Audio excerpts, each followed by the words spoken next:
Hello friends. आज की class में हम पढ़ने वाले हैं बहुपद कक्षा 10 की एक्सरसाइज 2.1।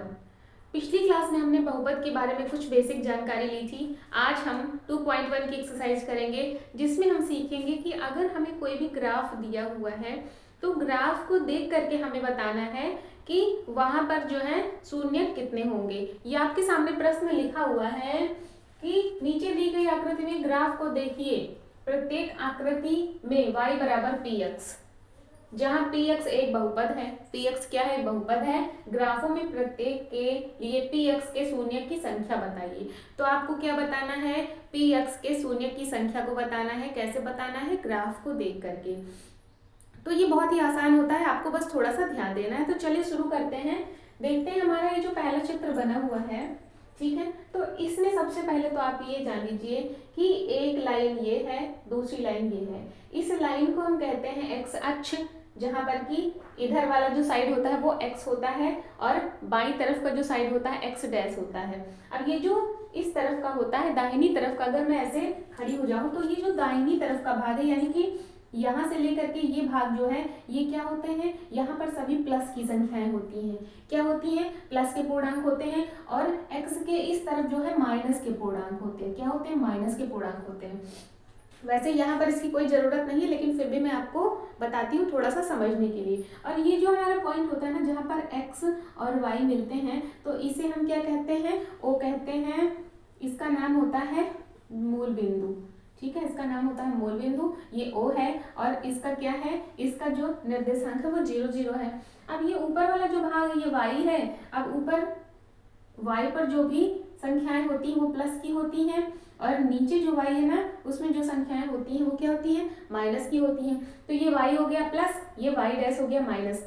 यहाँ पर एक्स हुआ प्लस, यहाँ पर एक्स डैश हुआ माइनस। तो ये थोड़ा सा आपको ध्यान में रखना है। वैसे इसकी अभी यहाँ पर कोई ज़रूरत नहीं है, फिर भी आप समझ लीजिए। चलिए अब हम अपने मुद्दे पर आते हैं। हमें करना क्या है? ग्राफ को देखना है। तो आप इस ग्राफ को देखिए। ग्राफ को देख करके हमें बताना है कि पी एक्स के कितने शून्यक है। तो पी एक्स के शून्यक जानने के लिए हमें एक्स अक्ष को देखना होता है, ठीक है। एक्स अक्ष को हम देखेंगे और जो हमारी लाइन होगी वो एक्स अक्ष को जितनी जगह पर काटेगी पी एक्स के उतने ही शून्यक होंगे। क्या होंगे? अगर एक्स अक्ष को लाइन जो है वो काटती है तो जितनी बार काटेगी वही क्या होगा? उसके शून्यकों की संख्या होगी। तो अगर हम इस ग्राफ को देखें तो हमारा ये है एक्स अक्ष, ये एक्स अक्ष है और ये लाइन है। तो अगर आप इस लाइन को ध्यान से देखें तो लाइन यहाँ से शुरू होती है, यहाँ से शुरू होती है, ऐसे जाती है, यहाँ पर एक्स अक्ष को काटती है, ठीक है। यहाँ पर काटती है, फिर थोड़ा आगे जाती है, उसके बाद वाई को काटती है। वाई से हमें कोई मतलब नहीं, वाई अक्ष से हमें मतलब नहीं है। हमें केवल एक्स अक्ष पर देखना है कि कितनी बार काटती है। तो वाई अक्ष को काटे ना काटे कोई फर्क नहीं पड़ता, उसके बाद आगे बढ़ जाती है। तो यहाँ से जब यहाँ तक पहुंची तो एक्स अक्ष को उसने कितनी जगह पर काटा? एक जगह पर काटा। तो एक्स अक्ष को जब एक जगह पर काटा तो शून्यकों की संख्या कितनी होगी? शून्यकों की संख्या, शून्यकों की संख्या जो हो जाएगी वो कितनी हो जाएगी? एक हो जाएगी, क्योंकि एक्स अक्ष को एक जगह पे काटा तो शून्य की संख्या एक। अगला क्या है? देखिए यहाँ पर चित्र बना हुआ है। तो ये है हमारा एक्स अक्ष, ये है वाई अक्ष। ये लाइन जा रही है, ठीक।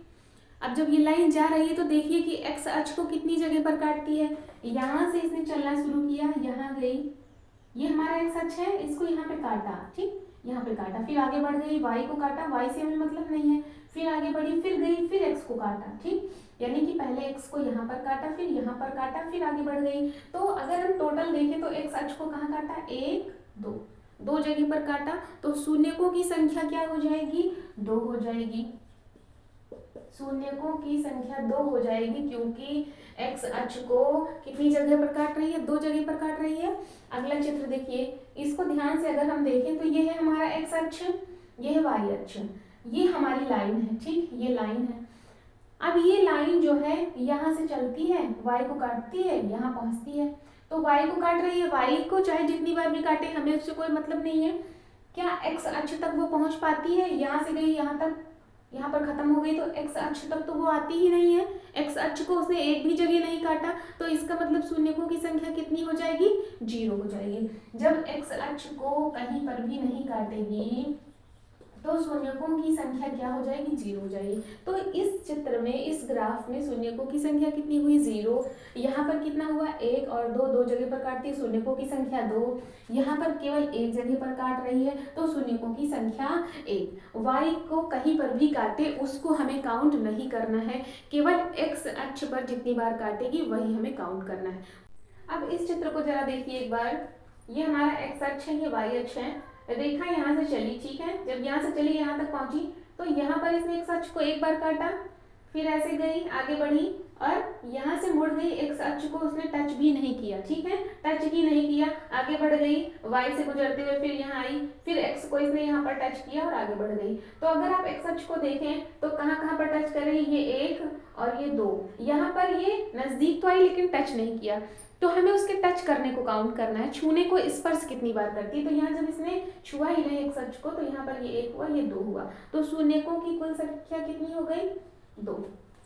और अगला ये जो चित्र बना हुआ है, जो ग्राफ बना हुआ है, इसमें आपको बताना है कि ये यहाँ पर शून्यकों की संख्या कितनी है। इसका आंसर आप कमेंट सेक्शन में जाकर के करेंगे, ठीक है। अच्छी लगी हो तो लाइक करिएगा, चैनल पर नए हैं तो प्लीज़ चैनल को सब्सक्राइब कर लीजिए, बेल आइकन को भी हिट कर लीजिए ताकि वीडियो की नोटिफिकेशन आप तक पहुँच जाए। चलिए मिलते हैं कल एक नई क्लास के साथ, तब तक के लिए जय हिंद।